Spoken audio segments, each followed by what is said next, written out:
So that's our approach. So normally we would always take a round table, but today is a little bit different because a lot has happened throughout last week. So I thought I'm hijacking the entire meeting today.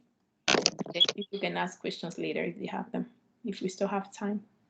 All right. Again, thanks. Jermaine, welcome. Ehi, welcome. Thank you, madam. Bettina, welcome. Jane, we are glad to have you again. It's been a while.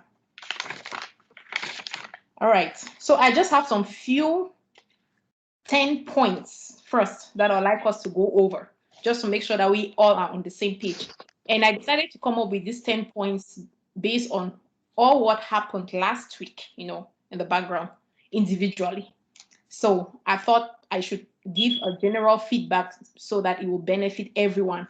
So these points are like 10 tips that will help you as you go for your interview, as you're preparing for your interview, as you approach your interview questions, as you meet recruiters. So these are like 10 tips that will help you as you walk through this journey. So the first one,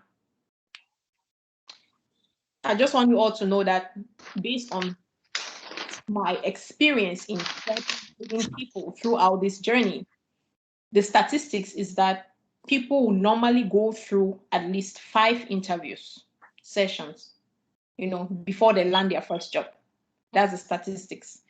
And the reason why I'm putting this out there is so that you don't beat yourself feeling like you're a loser or frustrated when you go to your interview and you don't turn out right. So I think that's really important because I don't want anybody to feel discouraged for no reason. So go to your first interview, go to your second interview, instead of feeling frustrated, take that energy and channel it towards what should I have done differently? How can I improve? Identify your gaps and work towards them. And like I mentioned, the statistics is usually for people who doesn't have experience in the corporate world. Typically, they'll go through 5 recruiters before they will land that first role. Because just by you going through these 5 steps, you must have practiced enough to then be able to flow seamlessly when you're speaking.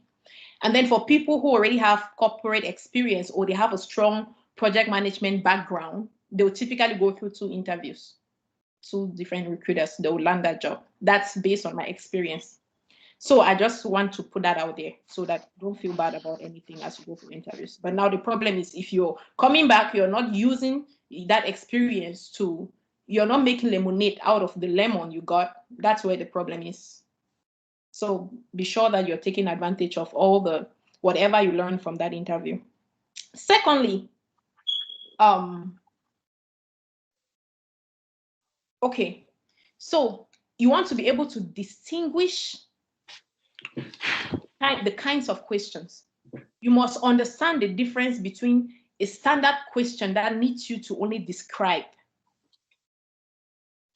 And you must know that difference from a question that needs you to answer yes or no.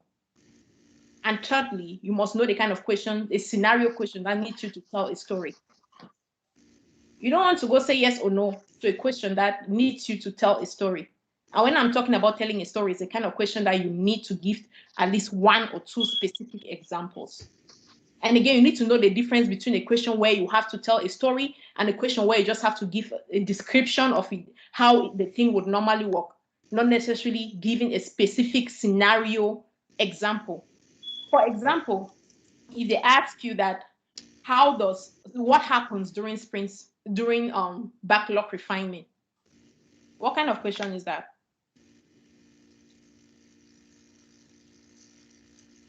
They want you to explain it.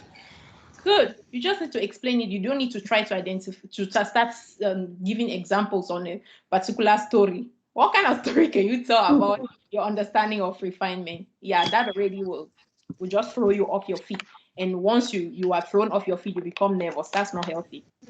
And yes, and then another important point, which I already mentioned, you want to know when you are telling a story from when you are just answering yes or no. So you have to know these 3 differences. I've stated 3 kind of questions: explaining it, answering yes or no, and telling a story by giving specific examples. These are the 3 common kind of questions that they would always ask you. So please know the differences. And then, all right, when you ask a question, when it's, normally when you go through this interview, around the end of it or right from the beginning, they will ask you to, if you have questions for them. Maybe usually they ask this 2 times, like the very first time, if they choose to give you a background on their company and what you will be coming there to do. After that, they'll typically ask you, do you have any question at this point? And then sometimes they can just start by asking you to introduce yourself, and then after the whole interview, they can ask you to, if you have questions. Now, however you want to choose to answer that, when you are asking them a question, first and foremost, you need to always be ready with your questions to ask them, and make sure that the questions you're asking should benefit you. And you're not just asking questions for asking sake. Yeah.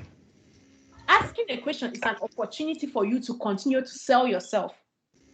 Because I've seen people, they'll ask questions, they'll ask interviewers questions, and when they answer, they'll just be like, all right, that's fine. No, it's not fine. That's an opportunity. That's an opportunity for you to, sell yourself. For example, you don't want to ask a question that you don't have solid strength around that part. For example, if you ask them, so what are like the 2 key skill sets you're looking for in the person that will be occupying this role? If you ask that kind of question, whatever they tell you, you want to seize it as an opportunity to say, wow, that's great. I think that really aligns well with my skill set and my background. And then maybe you can still state one example on why you think so. That way, that's a way that you're continuously selling yourself. Don't let them answer this specific question and you just be like, all right, what are you doing? Yeah. So whatever question you're asking, make sure that you want to seize you must not necessarily be able to sell yourself on every question you ask, but do not miss that opportunity to sell yourself as you ask that question. When they respond to it, if you find an opportunity, a gap there that you can sell yourself, whenever they respond to you, do it. Okay, and then, all right, this one is very important. When you go for Scrum interviews, Agile coach, whatever, Scrum Master career is not technical. Technicality is not required. It's an advantage, but that's not what interviewers are looking for. They are looking for people who have the soft skills. That's the key. Secondly, they want people who understand the concept of Scrum. So soft skills doesn't necessarily have anything to do with Scrum. Soft skills, this is where your natural personality comes in. Well, even if you don't have that natural soft skills, that's why we are here. You learn it. You can learn to have soft skills first. And then secondly, you need to understand the Scrum concept. And then thirdly, you need to understand the process, the Scrum process. These are the 3 key things. So when you go for your interviews, as they ask you questions, please make sure that you know the Scrum keywords. Use the keywords as much as you can. That's what will sell you. Don't try to go technical, because you will rather be shooting your own foot, or whatever they call that thing. You'll be digging a hole for yourself, because the more you start going technical, the more they start asking you technical things that you may not be able to answer them. And then they don't have all the time in the world to listen to you. So you want to leverage every minute that you have to give them what's required, what they want to hear. In that case, for example, the kind of soft skills, the keywords, the Scrum keywords that you want to use as you're answering your questions, be talking about inspection, be mentioning adaptation, flexibility, be talking about continuous learning and continuous growth, flexible to change. You want to use this kind of keywords. You want to use that you guide, empower, encourage, partner with team members, partner with stakeholders, support. These kind of words are the Scrum keywords that you want to make sure that you are using as you're stating your answers. Don't be talking about all the coding and all those things. That's not what they want to hear. Yeah, so that's very important. Please make sure. And then as you're using these keywords, make sure that you are expressing passion as you're using these keywords. That's also very important. That's what they want to see. Because as a servant leader, you are not just any ordinary leader. You need to be passionate. Anybody who says they are a servant leader, they should be passionate about what they're doing. Because You measure your own success through you helping other people succeed. So you must express that passion. And then the 6th point here, servant leadership is humility. Sometimes you may not know, but keep it in mind. Whenever you're answering your question, be sure that you're expressing humility. They are paying attention to that. That being said, this simply means that you should be able to communicate with people instead of talking to people. How do you communicate with people? You communicate with people by being able to listen to them as well. You pay attention to listen to them, understand what they are saying, be empathetic, put yourself in their shoe, to really understand where they are coming from. That's how you express humility. But at the same time, as you're expressing humility, be sure that you are confident in your humility. It doesn't mean that you have to shrink yourself to be too small to show that you're humble. No. Be confident, like you got it, like you know what you're talking about. All right, the 7th point here. Please take your time to speak. Don't rush over your answers. These people schedule this time for you. They've already committed this time to listen to you, convince them on why they should retain you out of these so many other candidates out there. So this is a perfect opportunity for you to sell yourself, which means that you cannot sell yourself if they don't understand what you're saying or you're just rushing. No, take your time and speak because they are listening. They want to listen to you. So speak so that they understand what you're saying. Don't rush over your answers, But again, keep in mind that there is a time box. If the meeting is just supposed to be for 30 minutes, keep in mind that it's 30 minutes. You don't want to then take 15 minutes on one answer. When will they ask the other questions? So find a balance, but make sure that you're taking your time to speak. All right. Okay. One way that I feel one trick that has always really worked for me, you can deal with nervousness. Because it's very easy for nervousness to kick in, especially when you feel that you're already going off track. You just start sweating, your armpit will start itching, and you just want to cry, So one trick that I've discovered that really helped me with nervousness is that I usually approach any interview like it's a conversation, not as if it's an exam. Because at the back of your mind, when you already start thinking it's an exam, you will be nervous. You'll be nervous. It's the same way someone can just give you a storybook. You will read it and enjoy it, but once they tell you that you're reading that book to take an exam, so you will not understand what you're reading anymore. Because nervousness just comes in. So approach every interview as a conversation. And a conversation is supposed to be a two-way thing. Not like someone is asking you a question for you to answer. No, approach it like you're going to converse. See it as a networking opportunity.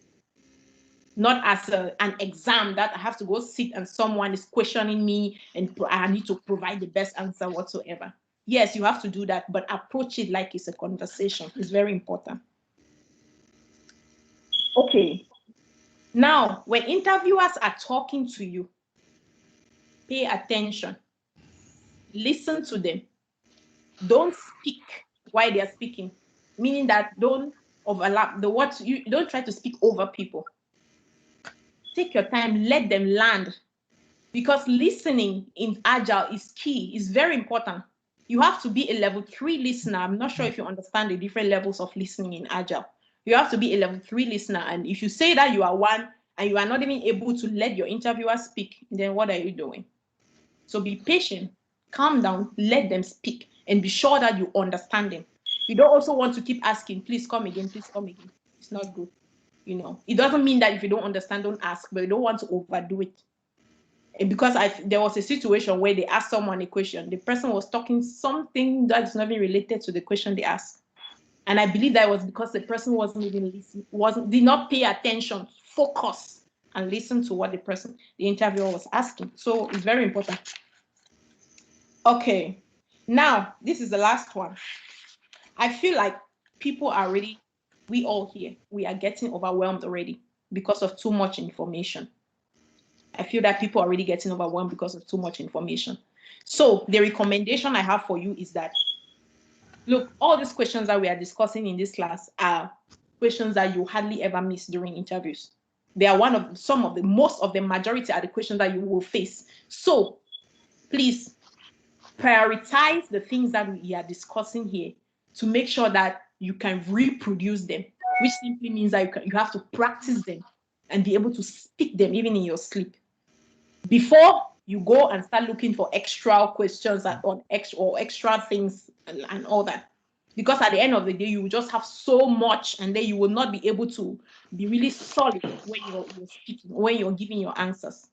So just so that you don't get lost in too much information, try to make sure that you focus around, carve out your scope to focus around the things that we cover in this class.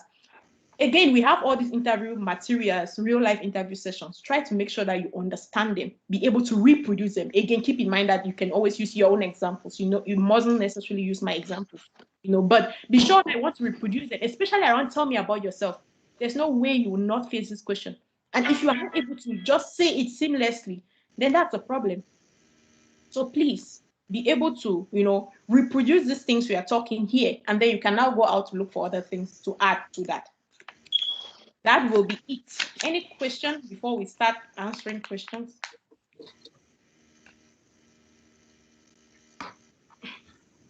So my thing is that let's say when an interviewer asks you if you can write a user story. Technically, that is supposed to be the role of a scrum master, right? Well, writing user stories is not the responsibility of a scrum master, but the scrum master must ensure it happens. So that means you have to understand how it works. You should be able to do it yourself. That's the only way you can know how to teach others. So that means actually a product owner is responsible in writing user stories, but you are there to help him, support him or her, him or she, whatever. Yes, you are there to support him, and you cannot support him if you don't understand it. So if they ask you that, do you write user stories? Yes, you do. Because if you understand how to do it, then you should know how to write it. Yeah, I listened to that question, and if I were the one, I will answer this question this way. The technique or the layout for user story, it has 3 key areas. Mm-hmm. The what, the who, and the why. These are the 3 things that writing a user story captures. That's the layout. So as a Scrum Master or as a student, Scrum Master student, I want to be able to access Teams because I want to be able to connect for my classes. This is how you write user stories. So it answers the who are you? So you have to personify it. And then, so the who, the what you want to do, and the why. These are the 3 things user story captures. So yes, you have to know how to write it.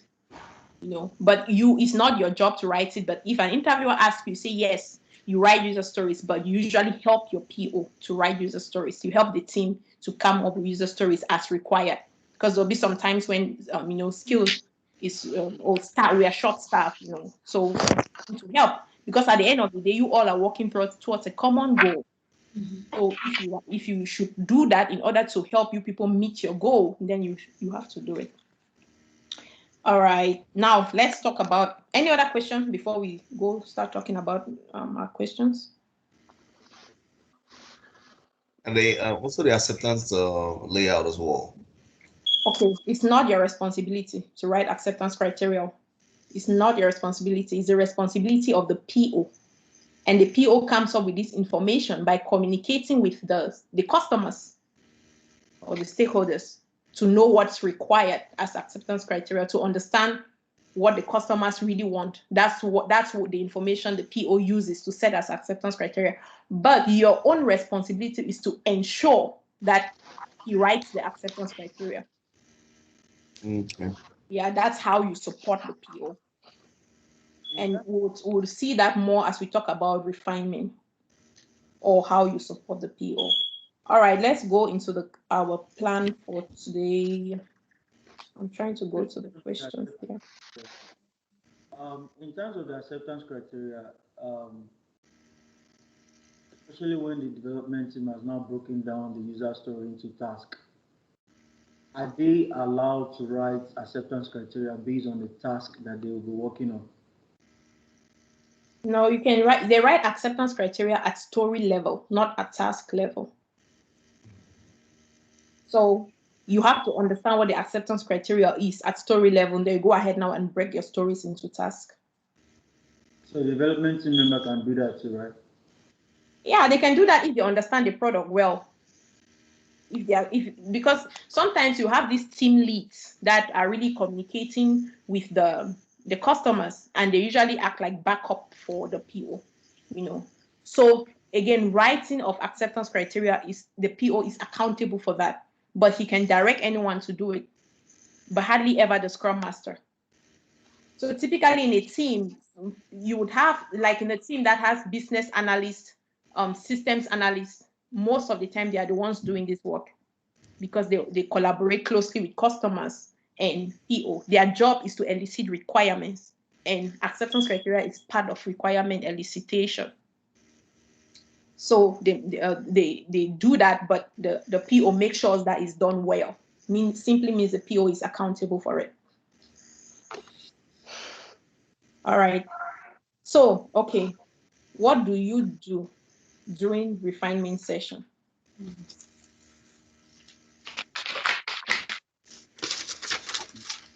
As a Scrum Master, what do you do during refinement session? Right. So as a Scrum Master, Okay, hold on. This question is in two form. It's two parts. What happens during refinement? And as a Scrum Master, what do you do during refinement? okay, during refinement session, what happens basically is that we are we're trying to like estimate the story to make sure that the stories meet the definition of ready for the coming sprint.